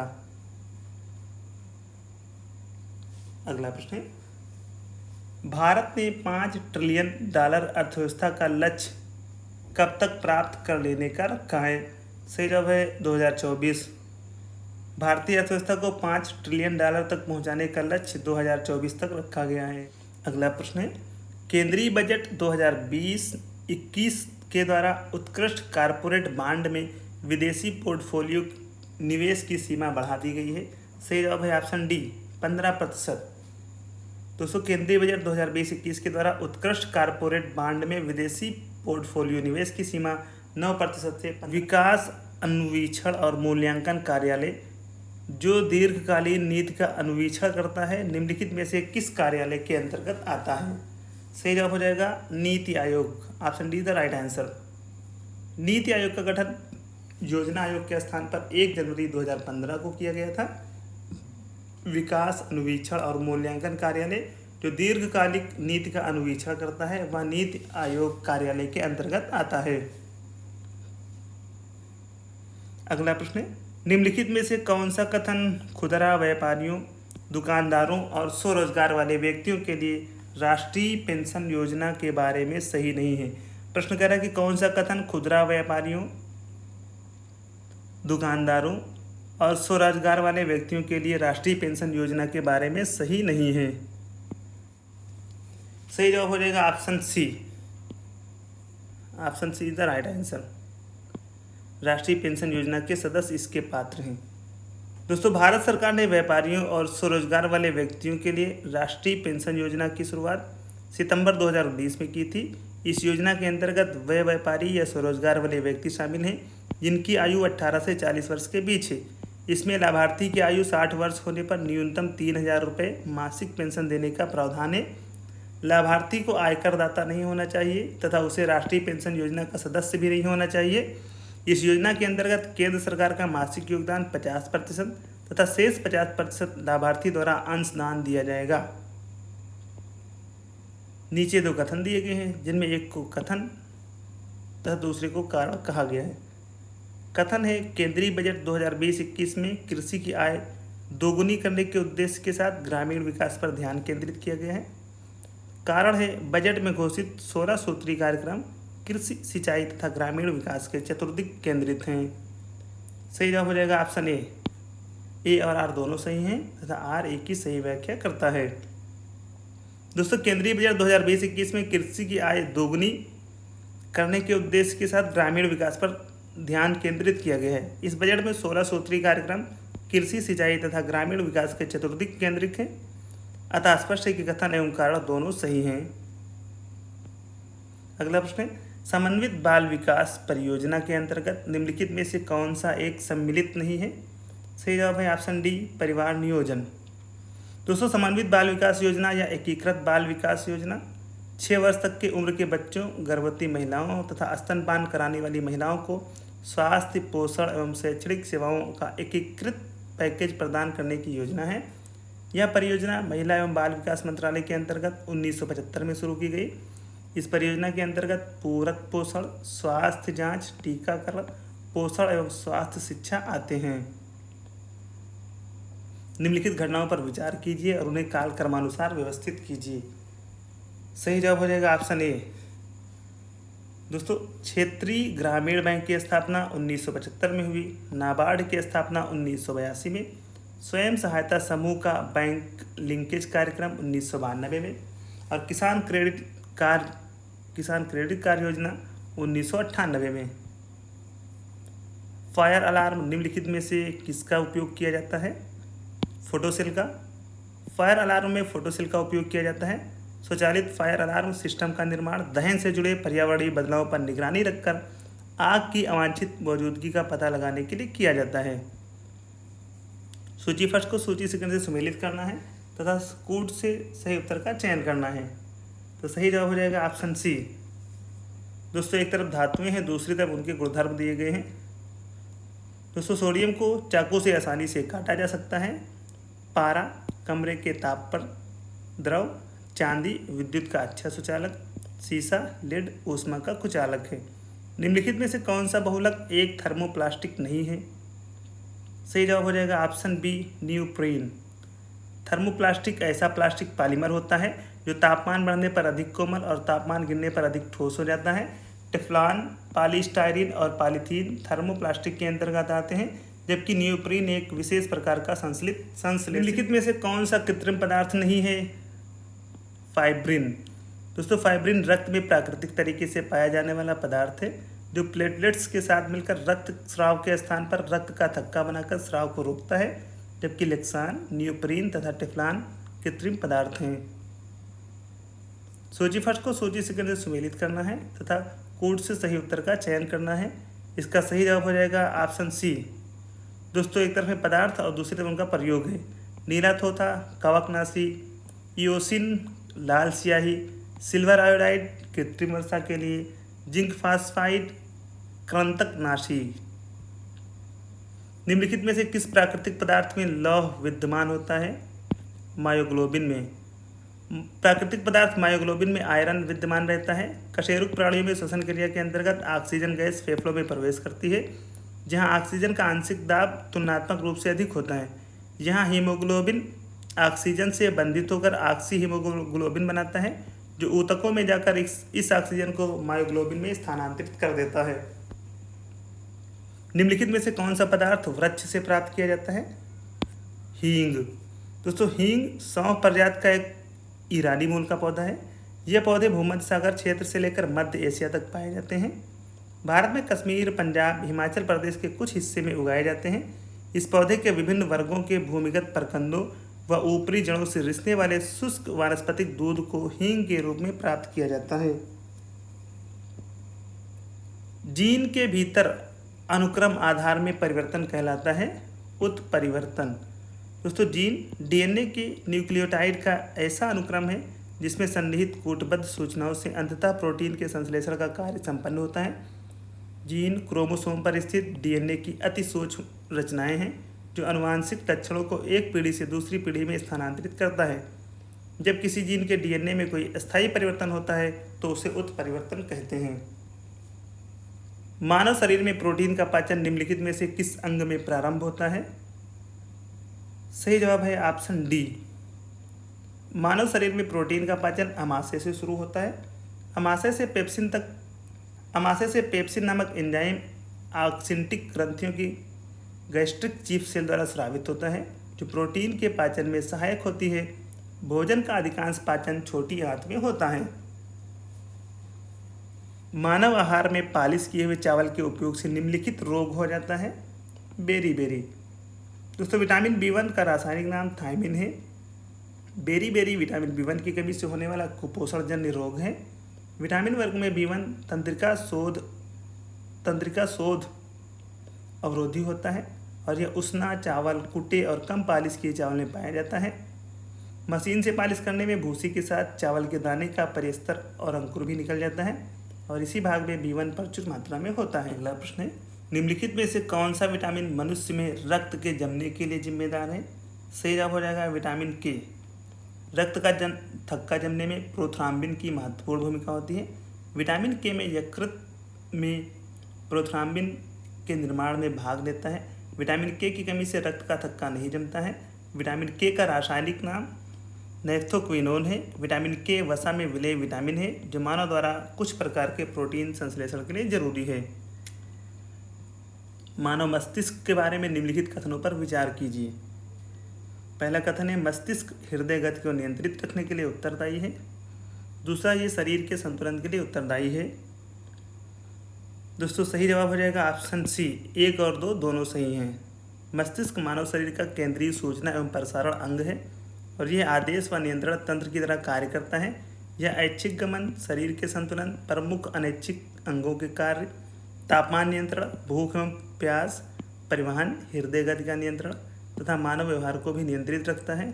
यह देखने, सुनने, बोलने की प्रक्रिया, याददाश्त, कुशाग्रता, भावनाओं और विचारों का भी स्थल है। राष्ट्रीय चंबल अभ्यारण्य निम्नलिखित में से किस राज्य का हिस्सा नहीं है? हरियाणा का। दोस्तों, राष्ट्रीय चंबल अभ्यारण्य, जिसे राष्ट्रीय चंबल घड़ियाल वन्यजीव अभ्यारण्य के नाम से भी जानते हैं, ये भारत का एक संरक्षित क्षेत्र है। यह चंबल नदी पर राजस्थान, मध्य प्रदेश और उत्तर प्रदेश के त्रिबिंदु क्षेत्र पर वर्ष 1978 से 1979 में स्थापित किया गया। इस अभ्यारण्य में लाल मुकुट वाले कछुओं और गंगा डॉल्फिन का संरक्षण किया जा रहा है। भारत सरकार द्वारा जुलाई 2020 में बाघों की गणना 2018 पर जारी विस्तृत प्रतिवेदन के संदर्भ में निम्नलिखित कथनों में से कौन सा कथन या कौन से कथन सही हैं? तो दोस्तों, सही जवाब हो जाएगा ऑप्शन सी। 1 और 2 दोनों। जुलाई 2020 में बाघों की गणना 2018 पर पर्यावरण मंत्री प्रकाश जावड़ेकर ने विस्तृत रिपोर्ट जारी की। इस रिपोर्ट के अनुसार दुनिया भर में मौजूद बाघों की कुल आबादी का 70% केवल भारत में है। भारत में लगभग 30% बाघ अभयारण्यों के बाहर रहते हैं। 29 जुलाई को दुनिया भर में अंतर्राष्ट्रीय बाघ दिवस मनाया जाता है। भारत में कुल 2967 बाघ हैं, जबकि पूरी दुनिया में केवल 3900 बाघ ही बचे हैं। बाघों की सर्वाधिक संख्या वाले राज्य क्रमशः मध्य प्रदेश 526, कर्नाटक 524 तथा उत्तराखंड 442 हैं। अगला प्रश्न, सूची फर्स्ट को सूची सेकंड से सुमेलित करना है और सूचियों के नीचे दिए गए कोड से सही उत्तर का चयन करना है। एक तरफ है राष्ट्रीय उद्यान और दूसरी तरफ स्टेट है। इसका सही जवाब हो जाएगा ऑप्शन ए। और सही सुमेलन इस प्रकार है: इंद्रावती छत्तीसगढ़, मोल्लेम गोवा में, कलेसर हरियाणा में, बेतवा जिसे बेतला कहते हैं ये झारखंड में है। सुपोषण यूट्रिफिकेशन के संदर्भ में निम्नलिखित में से कौन सा कथन या कौन से कथन सही हैं? पहला है यह जल में घुलित ऑक्सीजन को कम करता है। दूसरा है यह जल निकाय के पोषक तत्व की संवर्धन की घटना है। तो सही जवाब हो जाएगा ऑप्शन सी, 1 और 2 दोनों। दोस्तों, नदियों, झीलों तथा तालाबों के जल में अजैविक और जैविक पोषक तत्वों के सांद्रण में वृद्धि होने से सुपोषण हो जाता है, जिससे जल में शैवालों की संख्या अत्यधिक बढ़ जाती है। फलतः जल में घुलित ऑक्सीजन की मात्रा कम हो जाने से जलीय जीव मरने लगते हैं तथा अवायवीय स्थिति उत्पन्न होने से दुर्गंध युक्त सांड पैदा होती है। निम्नलिखित घटनाओं को उनके प्रारंभ के कालानुक्रमानुसार व्यवस्थित करना है। तो दोस्तों, इसका सही जवाब है ऑप्शन सी। प्रश्नानुसार घटनाओं का क्रम इस प्रकार है: वन्य जीव संरक्षण अधिनियम 1972, प्रोजेक्ट टाइगर 1973, प्रोजेक्ट हाथी 1992, जैव विविधता अधिनियम सन 2000। एक पारिस्थितिकी तंत्र के विभिन्न घटकों से होकर पोषक तत्वों का गुजरना कहलाता है जैव भू रसायन चक्र। दोस्तों, पारितंत्र से पोषक तत्व कभी समाप्त नहीं होते, ये बार बार पुनः चक्रित होते रहते हैं। जैविक तथा अजैविक तत्वों का संचरण जीवमंडल, वायुमंडल, जलमंडल तथा स्थल मंडल में कई बंद तंत्रीय चक्रों द्वारा होता है। एक पारितंत्र में विभिन्न घटकों के माध्यम से पोषक तत्वों की गतिशीलता को जैव भू रासायनिक चक्र कहा जाता है। जैव भू रासायनिक चक्र के अंतर्गत जल चक्र, नाइट्रोजन चक्र, फास्फोरस चक्र, सल्फर चक्र आते हैं। हरित गृह प्रभाव ग्रीन हाउस इफेक्ट के अभाव में भू सतह का औसत तापमान होगा। सही जवाब है ऑप्शन बी, -18 डिग्री सेल्सियस। दोस्तों, हरित गृह प्रभाव एक प्राकृतिक प्रक्रिया है जिसके द्वारा किसी ग्रह के वातावरण में मौजूद कुछ गैसें वातावरण के तापमान को अपेक्षाकृत अधिक बनाने में मदद करती हैं। इन हरित गृह गैसों में कार्बन डाइऑक्साइड, जलवाष्प, मीथेन आदि गैसें शामिल हैं। इन हरित गृह गैसों के अभाव में पृथ्वी का औसत तापमान -18 डिग्री सेल्सियस हो जाएगा। समुदायों का पूर्णक्रम जो क्रमशः एक निश्चित स्थान पर बदलता है कहलाता है सीयर कहलाता है। दोस्तों, पारिस्थितिक तंत्र के विकास के अनुक्रमों की संक्रमणकारी अवस्थाओं को सीयर कहा जाता है। यह पारिस्थितिक तंत्र के श्रृंखलाबद्ध क्रमिक विकास को दर्शाता है। यह क्रमिक विकास प्राथमिक अनुक्रम से शुरू होकर अंतिम अनुक्रम अर्थात जलवायु चरम तक होता है, जबकि लंबी अवधि में समय के साथ किसी पारिस्थितिकी समुदाय के प्रजातीय संरचना का क्रमशः बदल जाना पारिस्थितिक अनुक्रम कहलाता है। पोषकीय सस्टेनेबल पर्यटन का मुख्य उद्देश्य है। सही जवाब है ऑप्शन सी। दोस्तों, पोषकीय पर्यटन का मुख्य उद्देश्य सांस्कृतिक अखंडता और पारिस्थितिक प्रक्रियाओं को बनाए रखने हेतु पर्यटन और पर्यावरण प्रबंधन करना है। बटलैंड कमीशन 1987 में सतत पर्यटन की अवधारणा विकसित हुई। निम्नलिखित में से कौन सा एक प्राकृतिक रूप में वायुमंडल में पाई जाने वाली ग्रीन हाउस गैस नहीं है? सही जवाब है nitrogen oxide. Option A is the right answer. दोस्तों, प्राकृतिक रूप से वायुमंडल में पाई जाने वाली ग्रीन हाउस गैसों में कार्बन डाइऑक्साइड, मीथेन, ओजोन सम्मिलित हैं, जबकि कृत्रिम रूप में पाई जाने वाली green house gas nitrogen oxide, chlorofluorocarbon आदि हैं। नाइट्रोजन ऑक्साइड जीवाश्म ईंधन जैसे डीजल या कोयले के दहन स्वरूप उत्पन्न होती है। सामान्यतः पर्यावरण को निम्न प्रकार से वर्गीकृत किया जा सकता है। निम्नलिखित में से कौन सा एक इस वर्गीकरण का हिस्सा नहीं है? सही जवाब होगा ऑप्शन ए, परिचालन पर्यावरण।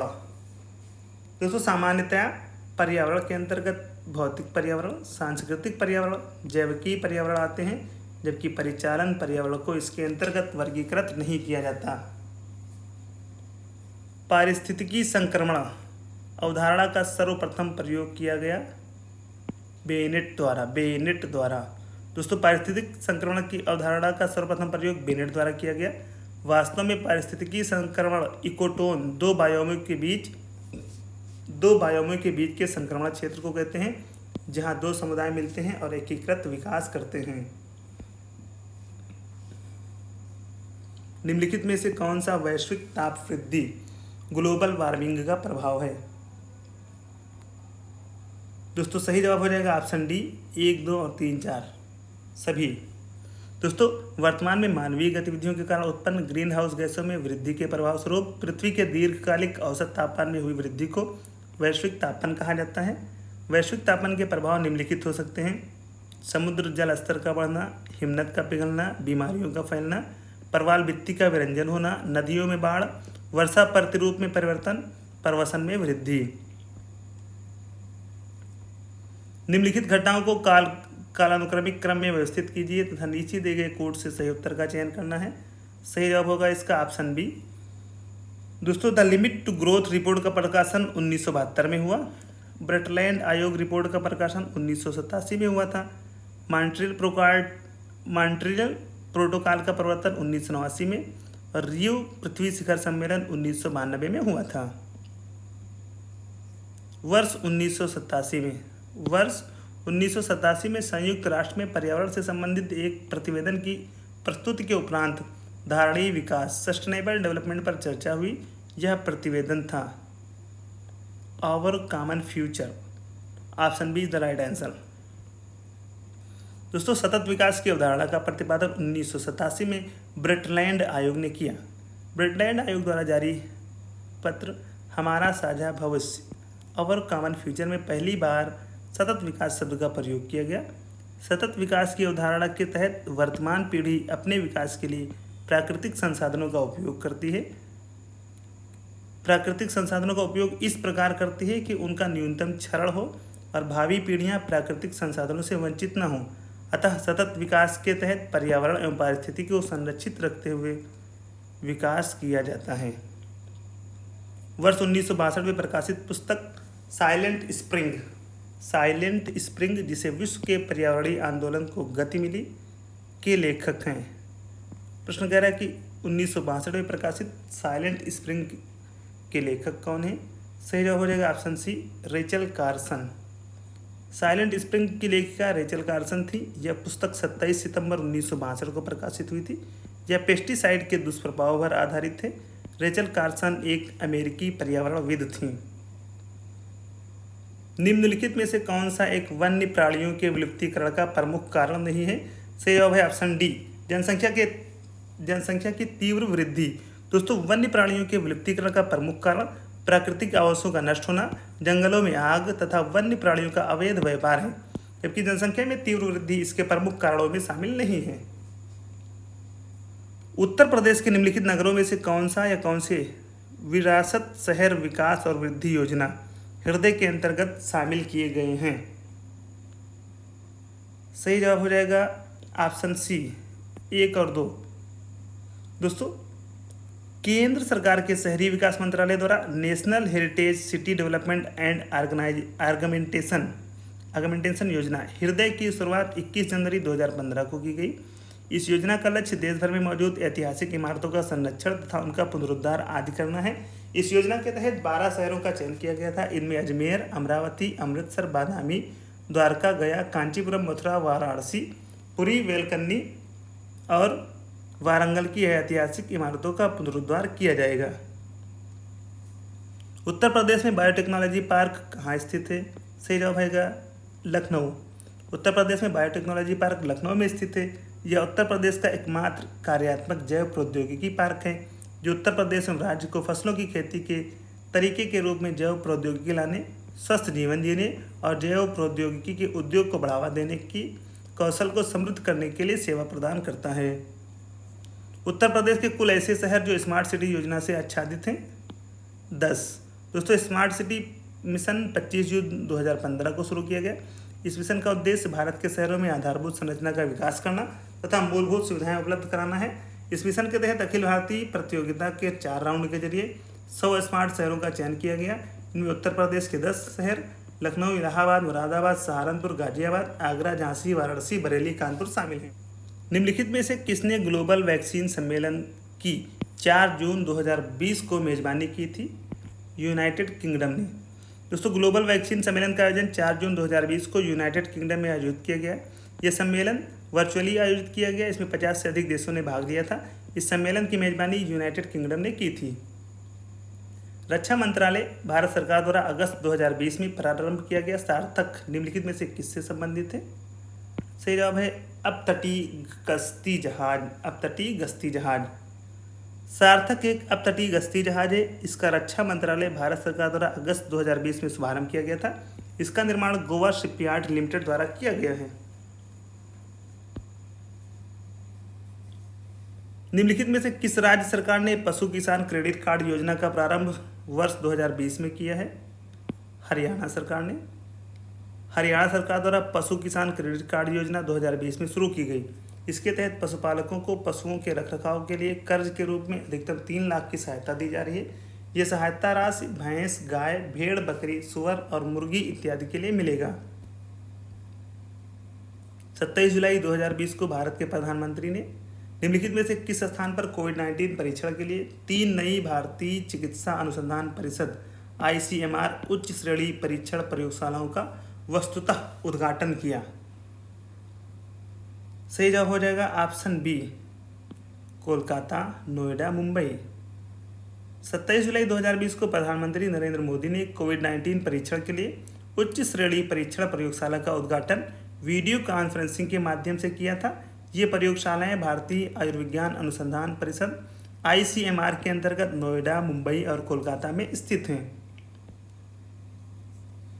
उत्तर प्रदेश के निम्नलिखित में से किस हवाई अड्डे को भारत के केंद्रीय मंत्रिमंडल ने जून 24, 2020 को अंतर्राष्ट्रीय दर्जा प्रदान किया? सही जवाब है कुशीनगर हवाई अड्डा। दोस्तों 24 जून 2020 को केंद्रीय मंत्रिमंडल ने कुशीनगर हवाई अड्डे को अंतर्राष्ट्रीय दर्जा प्रदान किया। निम्नलिखित में से किस देश को वर्ष 2021-22 के लिए संयुक्त राष्ट्र सुरक्षा परिषद के अस्थायी सदस्य के रूप में जून 2020 में नहीं चुना गया? कनाडा को। दोस्तों संयुक्त राष्ट्र सुरक्षा परिषद वैश्विक सुरक्षा प्रबंधन का सबसे बड़ा मंच माना जाता है। सुरक्षा परिषद पर विश्व में शांति व्यवस्था को बनाए रखने और सामूहिक सुरक्षा के सिद्धांत का अनुपालन सुनिश्चित कराने का उत्तरदायित्व रहता है। गौरतलब है कि सुरक्षा परिषद में 5 स्थायी सदस्य होते हैं तथा 10 अन्य देशों को 2 वर्ष के लिए अस्थायी सदस्य के रूप में शामिल किया जाता है। हाल ही में भारत 8वीं बार सुरक्षा परिषद का अस्थायी सदस्य चुना गया। इसके साथ ही आयरलैंड, नॉर्वे, मैक्सिको तथा केनिया को वर्ष 2021-22 के लिए अस्थायी सदस्य चुना गया है। 29 जुलाई 2020 को भारत के केंद्रीय मंत्रिमंडल द्वारा स्वीकृत नई राष्ट्रीय शिक्षा नीति के संबंध में निम्नलिखित कथनों पर विचार कीजिए। पहला कथन है ये डॉक्टर के कस्तूरी रंगन की अध्यक्षता वाली समिति द्वारा तैयार की गई। दूसरा है यह विगत 38 वर्ष से लागू पिछली शिक्षा नीति को बदल देगी। सही जवाब है केवल एक। दोस्तों नई राष्ट्रीय शिक्षा नीति भारत सरकार द्वारा 29 जुलाई 2020 को घोषित की गई। 1986 में जारी शिक्षा नीति के लगभग 34 वर्ष बाद नई शिक्षा नीति लाई गई है। यह नीति अंतरिक्ष वैज्ञानिक के कस्तूरी रंगन की अध्यक्षता वाली समिति की रिपोर्ट पर आधारित है। इस शिक्षा नीति में 5वीं कक्षा तक शिक्षा में मातृभाषा, स्थानीय या क्षेत्रीय भाषा को शिक्षा के माध्यम के रूप में अपनाने पर बल दिया गया है। निम्नलिखित में से किस राज्य संघ राज्य द्वारा 7 अगस्त 2020 को विद्युत चालित वाहन नीति की घोषणा की गई? सही जवाब है दिल्ली। विद्युत चालित वाहन नीति की घोषणा दिल्ली सरकार द्वारा 7 अगस्त 2020 को की गई थी। निम्नलिखित में से किस भारतीय फाउंडेशन ने अगस्त 2020 में फूड विजन 2050 पुरस्कार प्राप्त किया? नांदी फाउंडेशन। दोस्तों 6 अगस्त 2020 को रॉकफेलर फाउंडेशन ने अमेरिका के न्यूयॉर्क में फूड विजन 2050 पुरस्कार की घोषणा की। इसमें दुनिया के टॉप 10 विजनरीज में से एक के रूप में हैदराबाद स्थित गैर लाभकारी संगठन नांदी फाउंडेशन को चुना गया। नांदी फाउंडेशन करीब 20 वर्षों से अराकोनोमिक्स मॉडल के आधार पर हैदराबाद के अराकू में आदिवासी किसानों के साथ काम कर रहा है। इस फाउंडेशन को $2 लाख की पुरस्कार राशि प्रदान की गई। कोलकाता बंदरगाह से अगरतला के लिए पहली बार मालवाहक जहाज जुलाई 2020 में बांग्लादेश के निम्नलिखित में से किस बंदरगाह से होकर भेजा गया? सही जवाब है Chittagong. Option D the right answer. Shyama Prasad Mukherjee port Kolkata से 16 जुलाई 2020 को कंटेनर MV शिवज्योति नामक मालवाहक जहाज को अगरतला त्रिपुरा के लिए रवाना किया गया। यह मालवाहक जहाज चट्टोग्राम बांग्लादेश बंदरगाह से होते हुए अगरतला पहुंचा था। पृथ्वी विज्ञान मंत्रालय भारत सरकार द्वारा जुलाई 2020 में निम्नलिखित में से किसे पृथ्वी प्रणाली विज्ञान में लाइफ टाइम उत्कृष्टता पुरस्कार प्रदान किया गया है? अशोक साहनी को। दोस्तों जुलाई 2020 में पृथ्वी विज्ञान मंत्रालय भारत सरकार द्वारा पृथ्वी प्रणाली विज्ञान में लाइफ टाइम उत्कृष्टता पुरस्कार अशोक साहनी को प्रदान किया गया था। नीति आयोग द्वारा दिसंबर 2019 में जारी सतत विकास लक्ष्यों भारत सूचकांक 2019-20 पर जारी रिपोर्ट के अनुसार उत्तर प्रदेश को निम्नलिखित वर्गों में से किसमें वर्गीकृत किया गया है? अच्छा प्रदर्शन परफॉर्मर में। Option B the right answer. दिसंबर 2019 में जारी सतत विकास लक्ष्यों भारत सूचकांक 2019-20 पर जारी रिपोर्ट के अनुसार उत्तर प्रदेश को अच्छा प्रदर्शन के अंतर्गत रखा गया है। आयुष्मान भारत योजना के संदर्भ में निम्नलिखित में से कौन सा कथन या कौन से कथन सही है? पहला है, यह योजना प्रति व्यक्ति 5 लाख रुपए का मुफ्त स्वास्थ्य बीमा प्रदान करती है। दूसरा है, इस योजना में होने वाले व्यय के केंद्र और राज्यों की भागीदारी 60/40 के अनुपात में होती है। सही जवाब है ऑप्शन सी 1 और 2 दोनों। दोस्तों आयुष्मान भारत योजना 21 मार्च 2018 को शुरू की गई। 21 मार्च 2018 को आयुष्मान भारत योजना का शुभारंभ हुआ। इसके अंतर्गत 10.74 करोड़ ग्रामीण शहरी परिवारों में आर्थिक रूप से कमजोर लोगों बीपीएल धारक लगभग 50 करोड़ व्यक्तियों को चिकित्सा हेतु 5 लाख रुपए वार्षिक तक का स्वास्थ्य बीमा प्रदान किया जाएगा। इस योजना में होने वाले व्यय में केंद्र और राज्यों की भागीदारी 60/40 के अनुपात में होगी।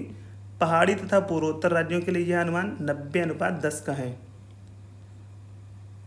हौसला 2018 के संदर्भ में निम्नलिखित में से कौन सा कथन या कौन से कथन सही हैं? पहला है, हौसला 2018 का आयोजन महिला एवं बाल विकास मंत्रालय भारत सरकार द्वारा नई दिल्ली में किया गया। दूसरा है, यह बच्चों की देखरेख करने वाली संस्थाओं के बच्चों का राष्ट्रीय उत्सव था। सही जवाब है ऑप्शन सी 1 और 2 दोनों। दोस्तों 26 से 29 नवंबर 2018 के मध्य बच्चों की देखरेख करने वाली संस्थाओं के राष्ट्रीय बाल समारोह हौसला 2018 का आयोजन नई दिल्ली में किया गया। यह आयोजन महिला एवं बाल विकास मंत्रालय भारत सरकार के द्वारा किया गया। इस कार्यक्रम का मुख्य विषय बच्चों की सुरक्षा था। नीचे 2 कथन दिए गए हैं, जिनमें एक को कथन दूसरे को कारण कहा गया है। पहला है, कथन है राष्ट्रीय ढांचागत पाइपलाइन NIP सरकार द्वारा 2020-30 की अवधि के लिए आरंभ किया गया है। कारण है, NIP का उद्देश्य सभी को ढांचागत सुविधाएं प्राप्त करना है। सही जवाब रहेगा ऑप्शन डी। ये गलत है किंतु आर सही है। 31 दिसंबर 2019 को केंद्रीय वित्त मंत्री निर्मला सीतारमण ने वर्ष 2019-20 के लिए वर्ष 2019-20 से 2024-25 के राष्ट्रीय अवसंरचना पाइपलाइन पर गठित कार्यदल की रिपोर्ट जारी की। इस रिपोर्ट के अनुसार वर्ष 2024-25 तक 5 ट्रिलियन अमेरिकी डॉलर के GDP हासिल करने हैं, तो भारत को इस अवधि के दौरान अवसंरचना या बुनियादी ढांचागत सुविधाओं पर लगभग 1.4 ट्रिलियन डॉलर खर्च करने होंगे। उल्लेखनीय है कि NIP के तहत अवसंरचना परियोजनाओं पर भावी दृष्टिकोण पेश किया जाएगा। इसका मुख्य उद्देश्य सभी को समान ढांचागत सुविधा प्राप्त करना है। अतः स्पष्ट है कि ए गलत एवं आर सही है। विश्व बैंक की ease of doing business report के संदर्भ में निम्नलिखित में से कौन सा कथन या कौन से कथन सही हैं? पहला है, ease of doing business report 2020 में भारत का 63वां स्थान है। दूसरा है, वर्ष 2019 में ईज ऑफ डूइंग बिजनेस में भारत का 77वां स्थान है। सही जवाब है ऑप्शन सी 1 और 2 दोनों।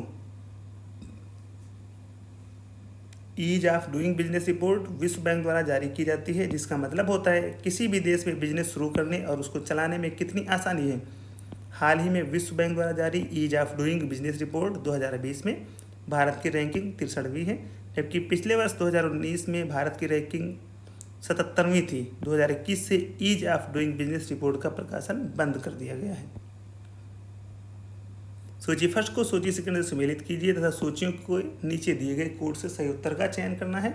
एक तरफ है योजना, दूसरी तरफ है उसके प्रारंभ का वर्ष। दोस्तों सही सुमेलन इस प्रकार है,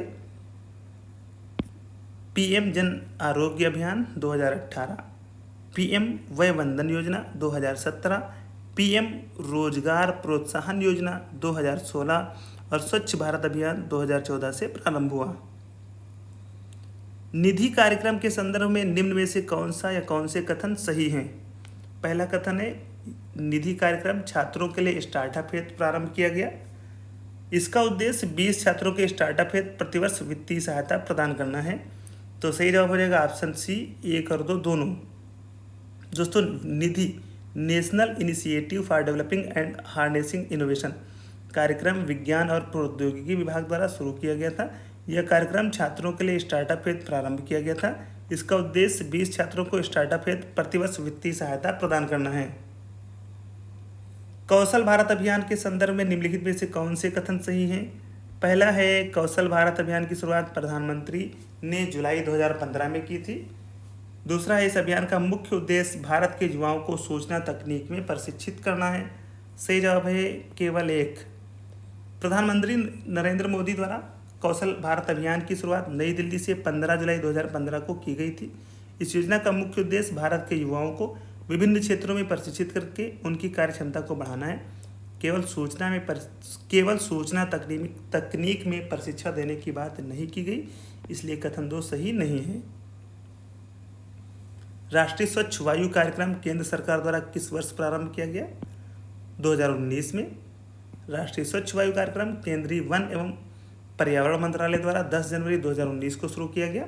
यह कार्यक्रम शहरी प्रदूषण से निपटने के लिए आरंभ किया गया। इसका उद्देश्य वायु प्रदूषण की रोकथाम, नियंत्रण और उसे कम करने के लिए बड़े पैमाने पर काम करना है।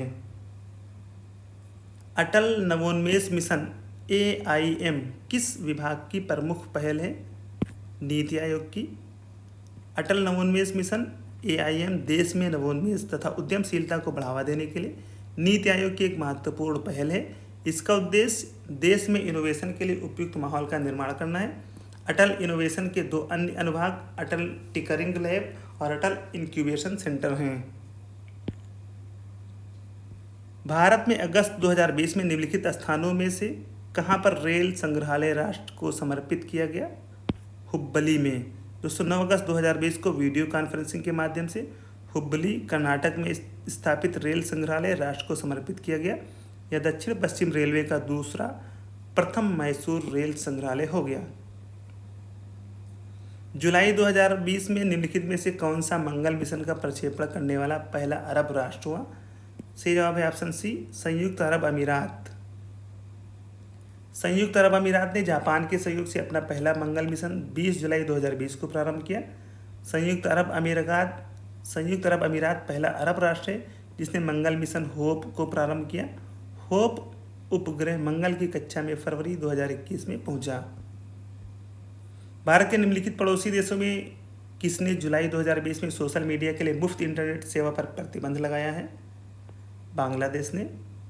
बांग्लादेश दूरसंचार नियामक आयोग ने दूरसंचार कंपनियों को सोशल मीडिया तक पहुंचने के लिए अपने ग्राहकों को मुफ्त इंटरनेट सेवाएं बंद करने का निर्देश दिया है। नियामक प्राधिकरण ने कहा है कि यह कंपनियों के बीच अस्वस्थ प्रतिस्पर्धा को जन्म देता है। इंडिया आइडिया समिट 2020 के संदर्भ में निम्नलिखित कथनों में से कौन से सही हैं? पहला है, इसे अमेरिका भारत व्यापार परिषद द्वारा वस्तुतः 22 जुलाई 2020 को आयोजित किया गया। इसका थीम भारत का सशक्तिकरण था। सही जवाब है केवल 1, option is the right answer. India idea summit 2020 से 22 जुलाई 2020 को आभासी तौर पर आयोजित किया गया। इस सम्मेलन की मेजबानी अमेरिका भारत व्यापार परिषद USIBC द्वारा की गई थी। इस वर्ष के सम्मेलन की थीम बेहतर भविष्य का निर्माण थी। उत्तर प्रदेश मंत्रिमंडल ने 29 जुलाई 2020 को निम्नलिखित नगरों में से किसमें राष्ट्रीय विधि विश्वविद्यालय की स्थापना का अनुमोदन किया था? प्रयागराज में। उत्तर प्रदेश मंत्रिमंडल ने 29 जुलाई 2020 को प्रयागराज में राष्ट्रीय विधि विश्वविद्यालय की स्थापना का अनुमोदन किया है। उत्तर प्रदेश सरकार द्वारा विश्वविद्यालय के भवन निर्माण के लिए चालू वित्तीय वर्ष 2020-21 में 10 करोड़ रुपए का प्रावधान किया गया है। भारत के युवा कार्यक्रम और खेल मंत्री ने 25 जुलाई 2020 को घोषणा की कि वर्ष 2021 में चौथा खेलो इंडिया यूथ गेम्स की मेजबानी की जाएगी हरियाणा द्वारा। खेलो इंडिया यूथ गेम की शुरुआत वर्ष 2018 में खेल मंत्री कर्नल राज्यवर्धन सिंह राठौर द्वारा खेल संस्कृति को पुनर्जीवित करने के लिए की गई। 2020 में इस खेल का आयोजन 10 जनवरी से 22 जनवरी 2020 के बीच गुवाहाटी असम में हुआ, जबकि 2021 में चौथे खेलो इंडिया यूथ गेम की मेजबानी हरियाणा को सौंपी गई। निम्नलिखित में से कौन सा भारतीय फुटबॉल क्लब न्यूयॉर्क के टाइम स्क्वायर स्थित नैस्डैक में बिलबोर्ड पर 29 जुलाई 2020 को जगह प्राप्त करने वाला अकेला फुटबॉल क्लब बन गया? सही जवाब है ऑप्शन सी, मोहन बागान। भारतीय फुटबॉल क्लब मोहन बागान न्यूयॉर्क के टाइम स्क्वायर स्थित नैस्डैक के बिलबोर्ड पर 29 जुलाई 2020 को जगह प्राप्त करने वाला अकेला फुटबॉल क्लब बना। गौरतलब है कि मोहन बागान कोलकाता में स्थित एक भारतीय फुटबॉल क्लब है। यह क्लब 15 अगस्त 1889 को स्थापित किया गया था। इसे एशिया का सबसे पुराना फुटबॉल क्लब होने का गौरव प्राप्त है। भारत की पहली किसान रेल निम्नलिखित किन दो स्टेशनों के बीच 8 अगस्त 2020 को अपनी यात्रा पर निकली? तो सही जवाब है ऑप्शन बी, देवलाली महाराष्ट्र और दानापुर बिहार के बीच। दोस्तों, भारत की पहली किसान रेल अगस्त 2020 में महाराष्ट्र के देवलाली से बिहार के दानापुर के बीच शुरू की गई। वर्तमान में रेलवे द्वारा कुल 100 किसान रेल चलवाई जा रही हैं। उत्तर प्रदेश के निम्नलिखित जिलों में से किसमें 2018 में फ्रांस के सहयोग से एक वृहद सौर संयंत्र को स्थापित किया गया है? मिर्जापुर में। दोस्तों, मार्च 2018 में उत्तर प्रदेश के मिर्जापुर जिले में फ्रांस के सहयोग से एक वृहद सौर ऊर्जा संयंत्र की स्थापना की गई। यह सौर ऊर्जा संयंत्र 75 मेगावाट की क्षमता वाला है। सौर ऊर्जा प्लांट 650 करोड़ रुपए की लागत से 328 एकड़ में 18 माह में निर्मित हुआ। निम्नलिखित में से कौन सा या कौन से सही सुमेलित नहीं है? तो सही जवाब है ऑप्शन ए। दोस्तों, सही सुमेलन इस प्रकार है। ईस्ट एशिया सम्मेलन 2020 वियतनाम में हुआ। G20 सम्मेलन 2019 ओसाका जापान में हुआ। G7 सम्मेलन 2019 बियारिट्ज फ्रांस में हुआ। ईस्ट एशिया सम्मेलन 2019 में बैंकॉक थाईलैंड में हुआ। अतः स्पष्ट है कि ईस्ट एशिया सम्मेलन 2020 का आयोजन वियतनाम में किया गया। जनवरी 2020 में उत्तर प्रदेश में कितने और स्थलों को रामसर साइट में शामिल किया गया है? 6 स्थलों को। जनवरी 2020 में उत्तर प्रदेश के 6 स्थलों को रामसर साइट में शामिल किया गया, जिनमें नवाबगंज पक्षी विहार उन्नाव, पार्वती आरंगा वन्यजीव विहार गोंडा, समन पक्षी विहार मैनपुरी, समसपुर पक्षी विहार रायबरेली, सांडी पक्षी विहार हरदोई एवं सरसई नवार झील इटावा सम्मिलित है। इसके पूर्व उत्तर प्रदेश में मात्र एक रामसर साइट ऊपरी गंगा ब्रज घाट से नरौरा तक घोषित था। वर्तमान में उत्तर प्रदेश में रामसर साइटों की संख्या 10 है। भारत के निम्नलिखित राज्यों में किसमें कोविड-19 अवधि में पहली बार ई लोक अदालत प्रारंभ हुई? छत्तीसगढ़। दोस्तों, कोविड-19 अवधि में पहली बार ई लोक अदालत छत्तीसगढ़ ने प्रारंभ किया। भारत में मिट्टी बचाओ आंदोलन कहाँ से प्रारंभ हुआ? होशंगाबाद मध्य प्रदेश। भारत में मिट्टी बचाओ आंदोलन होशंगाबाद मध्य प्रदेश से प्रारंभ हुआ था। राष्ट्रीय महिला आयोग के निम्नलिखित अध्यक्षों पर विचार कीजिए। दोस्तों, सही जवाब इसका है ऑप्शन डी, कह रहा है कि इनकी नियुक्ति का सही कालानुक्रम नीचे दिए गए कोड से चुनना है। तो दोस्तों, सही जवाब होगा ऑप्शन डी। राष्ट्रीय महिला आयोग भारतीय संसद द्वारा 1990 में पारित अधिनियम के तहत 31 जनवरी 1992 में गठित एक सांविधिक निकाय है। राष्ट्रीय महिला आयोग के अध्यक्षों का कालानुक्रम इस प्रकार है: जयंती पटनायक 1992 से 1995 तक, वी मोहिनी गिरी 1995 से 1998 तक, विभा पार्थ सारथी 1999 से 2002 तक, पूर्णिमा आडवाणी 2002 से 2005 तक, गिरिजा व्यास 2005 से 2008 तक, फिर गिरिजा व्यास पुनर्नियुक्ति हुई 2008 से 2011 तक, ममता शर्मा 2011 से 2014 तक, ललिता कुमार मंगलम 2014 से 2018 तक और रेखा शर्मा 2018 से अब तक हैं। नीचे 2 कथन दिए गए हैं, जिनमें एक को कथन ए तथा दूसरे को कारण आर कहा गया है। कथन है, सुक्रोज की अपेक्षा प्रतीप शर्करा अधिक मधुर होती है। कारण है, प्रतीप शर्करा को सुक्रोज के जल अपघटन से प्राप्त किया जाता है। सही जवाब होगा ऑप्शन बी। ए और आर दोनों सही हैं, परंतु आर ए की सही व्याख्या नहीं करता। दोस्तों, प्रतीप शर्करा सुक्रोज की अपेक्षा अधिक मधुर होती है। इसकी मधुरता का कारण फ्रक्टोज द्वारा प्राप्त उच्च मिठास है। प्रतीप शर्करा ग्लूकोज एवं फ्रक्टोज का मिश्रण होती है या सुक्रोज के जल अपघटन से प्राप्त होती है। ए और आर दोनों सही हैं, परंतु आर ए की सही व्याख्या नहीं करता। लॉकडाउन के दौरान भारत सरकार के द्वारा प्रयुक्त असाधारण शक्तियों को विधिक आधार निम्नलिखित में से किन कानूनों से प्राप्त हुआ? तो सही जवाब हो जाएगा ऑप्शन सी 2 और 4। दोस्तों, लॉकडाउन के दौरान भारत सरकार द्वारा प्रयुक्त असाधारण शक्तियों को विधिक आधार डिजास्टर मैनेजमेंट एक्ट 2005 तथा एपिडेमिक डिजीज एक्ट 1897 कानूनों से प्राप्त हुआ था। मानव गरीबी सूचकांक HPI की अवधारणा मानव विकास रिपोर्ट 1997 में प्रस्तुत की गई, लेकिन मानव विकास रिपोर्ट ने इसे बहुआयामी गरीबी सूचकांक MPI द्वारा निम्नलिखित में से किस वर्ष में प्रतिस्थापित कर दिया? सही जवाब है ऑप्शन सी 2010। बहुआयामी गरीबी सूचकांक ऑक्सफोर्ड गरीबी और मानव विकास पहल OPHI तथा संयुक्त राष्ट्र विकास कार्यक्रम UNDP द्वारा वर्ष 2010 में विकसित किया गया। बहुआयामी गरीबी सूचकांक 10 मानकों पोषण, बाल मृत्यु दर, स्कूल शिक्षा के वर्ष, स्वच्छता, पेयजल, बिजली, आवास और घरेलू संपत्ति के आधार पर तैयार किया जाता है। बहुआयामी गरीबी सूचकांक 2021 में 119 देशों में भारत में स्थान 66वां है। ट्रेवल एंड टूरिज्म प्रतियोगितात्मक सूचकांक जारी किया जाता है। सही जवाब है ऑप्शन सी विश्व आर्थिक मंच द्वारा। दोस्तों, विश्व यात्रा पर्यटन प्रतिस्पर्धा सूचकांक विश्व आर्थिक मंच द्वारा जारी किया जाता है। वर्ष 2019 में इस सूचकांक में भारत 34वें स्थान पर था। इस सूचकांक में प्रथम व द्वितीय स्थान क्रमशः स्पेन एवं फ्रांस को प्राप्त हुआ। इस सूचकांक में कुल 140 अर्थव्यवस्थाओं को T&T यात्रा और पर्यटन प्रतिस्पर्धा को मापता है। 20वीं सदी के 80 के दशक के मध्य विकास के नकारात्मक पक्षों पर विस्तार से चर्चा की गई है। निम्नलिखित में से कौन उसमें महत्वपूर्ण नहीं था? सही जवाब है ऑप्शन सी राजनीति एवं विकास।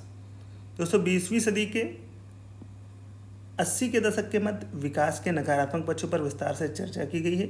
इन पक्षों में प्राकृतिक संसाधनों का क्षरण, पर्यावरण प्रदूषण, जन सामान्य का विस्थापन एवं पुनर्वास पर चर्चा की गई। इस चर्चा में राजनीति एवं विकास शामिल नहीं है। सर्वप्रथम सीमांत व्यक्ति मार्जिनल मैन की संकल्पना का प्रतिपादन किया था रॉबर्ट E. पार्क ने। दोस्तों, रॉबर्ट E. पार्क अमेरिकन समाजशास्त्री थे। इन्होंने सर्वप्रथम सीमांत व्यक्ति मार्जिनल मैन की संकल्पना का प्रतिपादन किया था। इन्होंने मानववादी पारिस्थितिकी, नस्ल संबंधों, मानव प्रवास, सांस्कृतिक आत्मसात, सामाजिक आंदोलनों में भी प्रमुख भूमिका निभाई थी।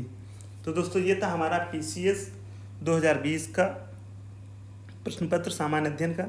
दोस्तों, मेहनत पसंद आई तो वीडियो को लाइक करें, शेयर करें और अगर आप चैनल पर नए हैं तो चैनल को सब्सक्राइब करना बिल्कुल भी ना भूलें। दोस्तों, डिस्क्रिप्शन में जाएं, वहाँ पर चैनल की सारी प्लेलिस्ट दी गई हैं। दोस्तों, उन सारी वीडियोज़ को देखें, वो सारी वीडियोज़ आपकी आगामी परीक्षाओं के लिए बहुत ही महत्वपूर्ण साबित होंगी।